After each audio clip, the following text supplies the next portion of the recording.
Hi everyone, current divider rule. இந்த சர்க்கியூட்ல வரக்கூடிய ஐன்ற கரண்ட் ரெண்டு பேரல் ரெசிஸ்டன்ஸை மீட் பண்ணும்போது I1 I2ன்னு டிவைட் ஆகும். ஆனால் வோல்டேஜ் சேம் ஆயிருக்கும். So I1 equal to identify பண்ணுறதுக்காக டோட்டல் வோல்டேஜ் நம்ம எடுக்கிறோம். Total voltage equal to I into R equivalent.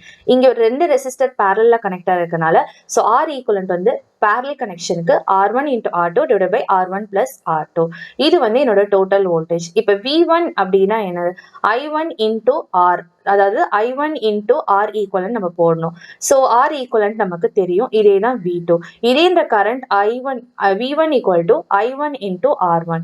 So இங்கே நம்ம சப்ஸ்டியூட் பண்ணும்போது பார்த்தீங்கன்னா வந்துட்டு அந்த I into R1 R2 divided by R1 plus R2 நம்ம சப்ஸ்டியூட் பண்ணுறோம். ஸோ இதுலேருந்து நமக்கு என்னன்னா இந்த I1 into R1 நம்ம போடும்போது R1 கேன்சல் ஆயிடும். ஸோ பேலன்ஸ் இருக்கிறது I1 equal to total current into R2 divide by R1 plus R2.